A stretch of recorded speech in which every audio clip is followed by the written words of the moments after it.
One of the biggest problems for first-time homebuyers is saving up that initial down payment so that they can buy a house. But worry no more, because I have the solutions for you. This episode of Bald Prairie Real Estate is absolutely jam-packed with ways that you can save upwards of over $1,000 a month and put that towards your down payment. There's a couple in here you're not going to want to miss. Hey everyone, welcome back to another episode of Bald Prairie Real Estate. If you're new here, my name is Matthew Pfeiffer and I like educating you about Canadian real estate. We do weekly education videos like this one, and each and every single month we do Canadian real estate market updates so you know what's going on in your housing market. This video is absolutely jam-packed with tips and tricks that you can use to put away over $1,000 a month into your down payment savings account. And I got a trick at the very end that you can take advantage of to instantly put thousands of dollars away in that down payment savings account. So stick around to the very end for that. But if you can use these tips in 1 year, you're gonna have a significant portion of that 5% down payment saved up. And in a number of Canadian cities, this is gonna be enough to have that entire 5% down payment saved up to buy an average house in your city. But as always, we're gonna start this off with another terrible joke. This one comes from a client of mine. He says, "Why does Canadian milk always come in bags?" It's because Canadian cows think outside the box. If you've got a terrible joke, put it in the comments below so I can use it in a future episode of Bald Prairie Real Estate. We live in a world of subscriptions. There's a subscription for darn near everything these days. And a lot of these start to really add up and we don't even think about it because it's only $5 or $10 here and there. But let's go through a bunch of the common ones and add them up. Netflix, $15 a month. Amazon Prime, $8 a month. Disney Plus, $10 a month. Crave, $10 a month. Online music streaming service, $10 a month. Gym memberships, $50 a month on average. Those gift box subscriptions, $50 a month. Add that all up, then throw in things like online meal subscriptions or online storage for photos, another $5 or $10, $15 a month. On average, $165 a month is what people are spending on subscriptions. How many do you guys have? Telecommunications is expensive in Canada. I get it, our cell phone plans are outrageous and so is internet. But we spend on average $250 a month on TV, internet, and cell phones. I think if you focus, you probably cut 10 or 15% out of that. So that's over $25 a month that you could be putting towards your savings. We're up to $190 a month already in potential savings by just doing a little bit of cutting back on that. Your entertainment type spending is one of your most expensive things that you spend money on in a year that isn't to do with shelter and transportation. It's also one of the best places to cut back. Average Canadian spends $250 a month on dine-in and takeout. They spend $125 a month on coffee. They spend $175 a month on miscellaneous entertainment, $65 a month on alcohol. How much of this can you cut back? Because you total that all up, $600 a month.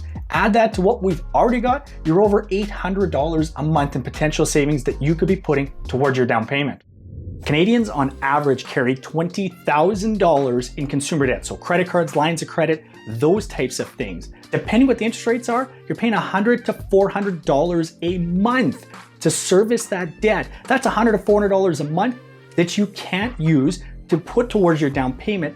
And it hurts how much you can actually spend on your mortgage, because for every $100 in debt that you carry, it reduces your max mortgage amount by about $15,000. So if you have $300 a month in interest you're paying, that means that's $45,000 in the max mortgage that you cannot spend. What about car payments? The average car payment in Canada is $450. That's $67,000 not going to what your mortgage amount could be. Is this starting to sound a little bit like you? I know everybody's gonna be different, but how many of these types of payments are you making that aren't going towards your down payment? If you've been adding everything up so far, we're over $12,000 in savings that you could be putting towards a down payment instead. Let that sink in for just a second. And while you're at it, subscribe to Bald Prairie Real Estate, because that's what this channel is all about, educating you on how to buy a house. Okay, halftime break now. I got some homework for you. Grab a pen, a paper, and a calculator. You might have to hit pause as well here. What I want you to do is write down all those different types of expenses that I just talked about that you pay right now that you could cut back on. Let's see how close you can get to $1,000. See if anybody can break $1,000 where they can cut back on things that they don't need to spend money on, they could put instead towards their down payment. So hit pause if you have to, and then leave it in the comments below how close you got to $1,000. Let's see who found the most savings in their budget. Now let's get to the big ticket items. Trust me when I know how awesome it would be to get away right now from this cold weather we've got in Regina. We just went through 140 consecutive hours of -40. It would have been really nice to go on a warm vacation to get the heck out of that. But the average warm vacation costs a Canadian $2,500 per person to take. That's all your flights, your accommodations, food, spending money, $2,500. You want to go on a ski trip, and I like going on my ski trips, but those will cost you on average of $1,000 per person when you include your travel, lodging, lift passes, food, everything else like that. What about camping? Camping's a cheap way to get away, right? $500 to $1,000 per person is not hard to spend by the time, again, you add up your equipment, your supplies, your food, your travel, things like that. These types of leisure activities, thousands of dollars that you could put towards a down payment instead of those leisure activities. If you could take off 1 year, how much money could you put away for buying a house next year? It's probably been drilled into you since you were a little kid that you've got to save money. Keep putting money away, keep putting money away, and putting in your savings account, okay, that's good. A tax-free savings account, that's even better. Putting it in your RSP is probably your best option when you're looking to buy a house. Not only is putting that money away good for your future, but you can withdraw up to $35,000 of your RSPs to use as a down payment. I've got an explainer video on the first-time homebuyer plan. That's what you'd be using to use your RSPs for your down payment. So check that video out if you want to learn more. If you have an employer that matches your contributions, your RSP, you can double up your savings and boost your total savings really quickly. Even if you can only put away a few $100s a month, if you have an employer that matches that, this could easily be $5,000 or $10,000 by the end of the year.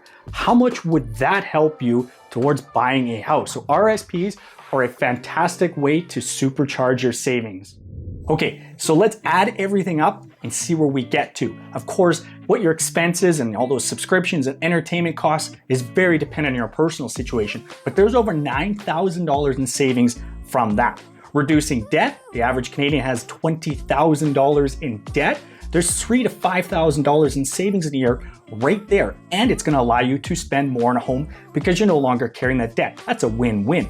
Vacations, on the cheap side, a couple $100s to a couple $1,000s for an expensive one. I'm seeing a lot of people who are unable to go on vacations this year because of current restrictions, putting that money away for their down payment. It's really helping them save.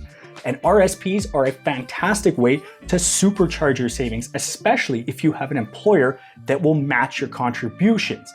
And I said, if you stuck around to the end, you got a trick that you can use, and it involves your RSPs. So let's get into that.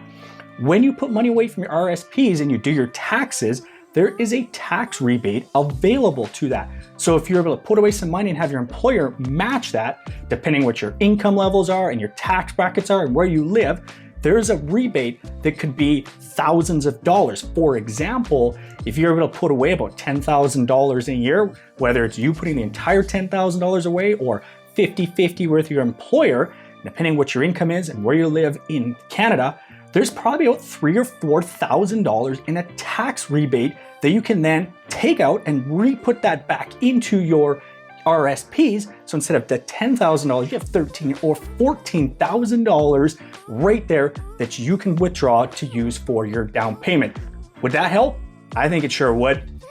So how close did you get to $1,000 a month using these tips? Again, let me know in the comments. I'm really curious to see how close people got to that $1,000 a month. And if you're thinking about buying a house in a year, use these tips, and I think you're gonna be a long ways to getting that down payment saved up. If you are thinking about buying a house this year and you wanna be connected with a fantastic real estate agent in your neighborhood, I'm gonna put my contact information below, and I'd be happy to set you up with an awesome realtor. If you're a first-time homebuyer and you got first-time homebuyer questions, that's okay, I got you covered there too. Right here is my first-time homebuyer playlist, gonna answer all of those first-time homebuyer questions. One of them is probably what's going on in the Canadian real estate market. I got you covered as well right here. See my most recent Canadian real estate market update. Check that one out. And as always, guys, thanks very much for watching.